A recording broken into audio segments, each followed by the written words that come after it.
Hello everyone, welcome to our channel alive diary. আশা করছি সকলেই ভালো আছেন। আজকের ভিডিওটা দেখে নিশ্চয়ই বুঝতে পেরেছেন কি বানাতে চলেছি।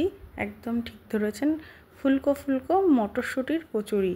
তো চলুন প্রথমে কি করা যায় দেখা যাক। তার জন্য আমি আমার যে সংরক্ষণ করা মটরশুঁটিগুলো ছিল সেগুলোকে আমি গরম জলে একটু ভিজিয়ে রেখেছিলাম, কারণ যেগুলো সংরক্ষণ করা হয়েছে ফলে অনেকটা ড্রাই হয়ে গেছিলো। তো সেই জন্য গরম জলে ভিজিয়ে রেখেছিলাম 3 ঘন্টা মতো। তারপরে আমি প্রেশার কুকারে 2টো হুইসেল দিয়েছি, আপনারা চাইলে একটাও দিতে পারেন। আর এখানে আমি আদা কাঁচা লঙ্কা নিয়েছি, এটাকে আলাদা করে বেটে নেব, কারণ আদা আর কাঁচা লঙ্কা আলাদা করে বেটে নিলে খুব সুন্দর ফ্লেভারটাও আসবে আর মুখেও পড়বে না। আর এই কচুরিটাকে দুর্দান্ত স্বাদ বানানোর জন্য আমি একটা ভাজা মশলা করব। তার জন্য আমি 1 চামচ জিরে, 1 চামচ ধনে, একটা তেজপাতা, শুকনো লঙ্কা আর 1.5 চামচ মতো মৌরি নিয়েছি। মৌরিটা একটু বেশি পরিমাণেই নিয়েছি, কারণ যাতে টেস্টটা আরও ভালো আসে। আর একদম অনুষ্ঠান বাড়ির মতো খেতে হলে কিন্তু এই মশলাটা একদম মিস করা যাবে না। তো এটাকে হালকা ড্রাই রোস্ট করে ভালো করে গুঁড়ো করে নিয়েছি। এটা পরে মেশাবো মটরশুঁটির কচুরির পুরের মধ্যে। অনুষ্ঠান বাড়ির মতো বানাতে গেলে কিন্তু এই মশলাটা দিতেই হবে। আর মটরশুঁটিটাকে প্রেশার কুকার থেকে নামিয়ে ঠান্ডা করতে দিয়েছি। এবার মিক্সারের মধ্যে দিয়ে দিয়েছি। এবার সামান্য একটু জল দিয়েছি যাতে সুন্দর মিহি করে মটরশুঁটিটা পেস্ট করা হয়, কারণ একটু দানা দানা থাকলে কিন্তু কচুরিটা একদম ভালো হবে না। ভালো হবে না কেন, কারণটাও বলে দিচ্ছি। আর এখন ময়দাটা নিয়েছি আমি 750 গ্রাম নিয়েছি। আটা ময়দা দুটো মিশিয়ে নিয়েছি, সামান্য একটু লবণ দিয়েছি, তেল দিয়েছি আর 2 চামচ চিনি দিয়েছি। ময়দাটা অবশ্যই ভালো করে মাখবেন, কিন্তু খুব নরম করে মাখবেন না, একটু শক্তভাবে যেন ডোটা থাকে। তাহলে কী হবে, ময়দাটা পরে আবার যখন পুর ভরবেন তখন ভালো করে আরেকবার ঠেসে নিতে হবে। তো এবার চলুন প্রিপারেশনটা শুরু করা যাক। তার জন্য একটা কড়াইতে আমি সাদা তেল নিয়েছি 3 চামচ মতো। পরে আবার তেলটা লাগবে, তো এখন আপাতত 2 চামচ দিয়েছি, পরে আরও 1 চামচ অ্যাড করব। আর এটাতে এখন ফোড়ন দেওয়ার জন্য মৌরি আর কালো জিরে দুটোই দিয়েছি। দুটো দিলে খুব ভালো হয় খেতে, আপনারাও দিয়ে দেখবেন। আর 1 চামচ হিং দিয়েছি। হিংয়ের ফ্লেভারটার জন্য কিন্তু একটা আলাদা সেন্ট আসবে, তো অবশ্যই এটা স্কিপ করবেন না, ভালো লাগবে। আমার কথা মতো একবার বানিয়ে দেখবেন, খুব সুন্দর হবে খেতে। আর এবার যে আদা আর কাঁচা লঙ্কা বাটাটা করে রেখেছিলাম সেইটা মিশিয়ে দিলাম। এবার আদা আর কাঁচা লঙ্কা বাটাটা অন্ততপক্ষে 2 মিনিট কড়াইতে নেড়ে চেড়ে নেব, যাতে কাঁচা গন্ধটা একেবারে চলে যায়। এরপরে লবণ ও হলুদ অ্যাড করব, অবশ্যই পরিমাণ মতো লবণ আর হলুদটা দেবেন।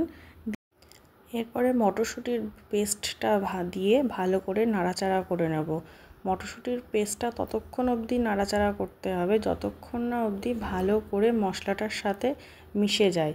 আর কি করে বুঝবেন বলুন তো যে মটরশুঁটির পুরটা রেডি হয়ে গেছে? দেখবেন যখন একদম মটরশুঁটির পুরটা রেডি হয়ে যাবে তখন আর কড়াইয়ের গাতে লাগবে না, ওখান থেকে ছেড়ে চলে আসবে। তো এতক্ষণ অবধি ভালো করে নাড়াচাড়া করতে হবে। আমার অলমোস্ট রেডি হয়েই গেছে, কিন্তু যাতে আর হালকা যে জল জল ভাবটা না থাকে। আর আরেকটা জিনিস এটার সাথে অ্যাড করব, সেটা হচ্ছে ছাতু দিলে এটার টেস্টটা না আরও বেড়ে যাবে। তো অবশ্যই আপনারা ছাতু বাড়িতে থাকলে দেবেন। আর যদি আপনারা ছাতু পছন্দ না করেন তাহলে দেবেন না, কিন্তু দিলে ভীষণ ভালো লাগবে খেতে। আমার কথা শুনে আরেকবার দিয়েই দেখবেন। আর এরপরে অ্যাড করব সেই ভাজা মশলাটা বানিয়ে রেখেছিলাম। কি বলেছিলাম আগেই যে অনুষ্ঠান বাড়ির মতো স্বাদ পেতে গেলে কিন্তু এটাকে একদম না দিলে হবেই না, দিতেই হবে কিন্তু। আর এবার একটু মিষ্টি দেবো। তো মিষ্টি দিলে একদম খুব মিষ্টি না, কিন্তু সামান্য একটা মিষ্টি মিষ্টি ভাবটা যাতে থাকে, তাহলে দেখবেন অনেকটা টেস্ট বেড়ে যায়। আমার মটরশুঁটির কচুরির পুর একদম রেডি। আর যেভাবে বলবো সেইভাবে মটরশুঁটির কচুরির পুর যদি আপনারা ভরেন তাহলে দেখবেন পুরো মটরশুঁটির কচুরিতে পুরে ভরা। আর একদম মটরশুঁটির পুরগুলো বাইরে আসবে না। এই ট্রিক্সটা আপনারা ফলো করে দেখবেন। তো সেই জন্য আমি কি করেছি, আগে থেকেই মটরশুঁটির পুরগুলো হাতে গোল গোল করে রেখেছিলাম। তাহলে কি হয় যে পুরো কচুরিটার মধ্যেই পুর আপনি যেখানেই কামড় বসাবেন সেখানেই মটরশুঁটির কচুরির পুরটাকে খুঁজে পাবেন। এরকম নয় যে একদিকে মটরশুঁটির কচুরির পুর আছে আর একদিকে নেই। আর এরকমভাবে বানাচ্ছি। আর এই যে আমার মেয়ে এসে গেছে, সে বেলান চাকি নিয়ে দৌড় মারছে। এরকমই হয় আমার কাজকর্মর মধ্যে, তারা দুজনে দুদিক দিয়ে আমাকে অ্যাটাক করে। হ্যাঁ, তো যাই হোক, আমি এবার এরকম সুন্দর করে সমস্ত কচুরিগুলোর মধ্যে পুর ভরে নিয়েছি। আর এমনভাবে বেলবো যাতে দেখবেন একটাও কচুরি থেকে পুর বেরোবে না, আর ফুলকো ফুলকো মটরশুঁটির কচুরি হবে। সেই জন্য দেখলেন যে হালকা একটু হাতে প্রেস করে নিলাম আর হালকাভাবে চারিদিক থেকে বেলে নিচ্ছি। আর কোনো দিকটা মোটা কোনো দিকটা সরু এরকম রাখবেন না, যেমন বেলবেন চারিদিকটা সমানভাবে বেলবেন, তাহলে দেখবেন মটরশুঁটির কচুরিগুলো ফুলকো ফুলকো লুচির মতোই ফুলছে। আরেকটা টিপস আপনাদেরকে দেব, সেটা হচ্ছে যে দিক প্লেটের ওপরে রাখছেন, মানে কচুরিগুলো যেটা সামনের দিকটা রয়েছে এটাই তেলের উপরে দেবেন, যাতে তেলের উপরে সেই দিকটাই ভাসে। তাহলে কি হবে, লুচিগুলো ফোলার সম্ভাবনা অনেকাংশে বেড়ে যায়। এবার চলুন কচুরিগুলো ভেজে ফেলার অপেক্ষা।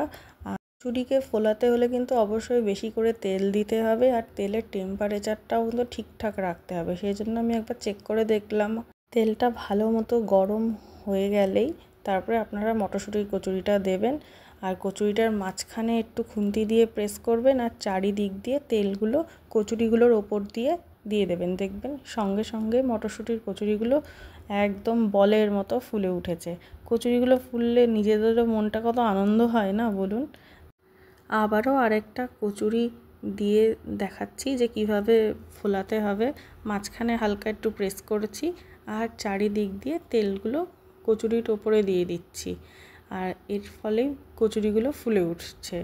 তো লুচি বা কচুরি যদি না ফোলে তাহলে কার কার মন খারাপ হয় আমাকে কমেন্ট করে জানাবেন। আর কে কে মটরশুঁটির কচুরি খেতে পছন্দ করেন এটাও কিন্তু জানাতে ভুলবেন না। তো আজকের এই ছিল টিপস। তো আশা করি আপনাদের এই ট্রিক্সটা খুব পছন্দ হয়েছে। মটরশুঁটির কচুরি কিভাবে ফোলাতে হয় আর সারা বছর কিভাবে বাড়িতে মটরশুঁটি সংরক্ষণ করতে পারবেন সেই ভিডিও কিন্তু আমার চ্যানেলে দেওয়া আছে, আপনারা চাইলে অবশ্যই দেখতে পারেন। এখন শুধু শীতের অপেক্ষা করতে হবে না, তাহলে গ্রীষ্ম, বর্ষা, শরৎ, হেমন্ত সব ঋতুতেই মন শুধু মটরশুঁটির কচুরিই খেতে চাইবে। আমি এবার প্লেটে নিয়ে নিয়েছি নিরামিষ আলুর দম আর সাথে সাথে গরম গরম মটরশুঁটির কচুরি। আর এবার একটু গরম গরম মটরশুঁটির কচুরিগুলো ছিঁড়ে দেখাচ্ছি যে পুরটা কিন্তু পুরো কচুরির মধ্যে ঠাসা, চারিদিকেই একদম রয়েছে। তো ভালো লাগলে লাইক, শেয়ার আর কমেন্টস করতে ভুলবেন না। সকলেই ভালো থাকবে।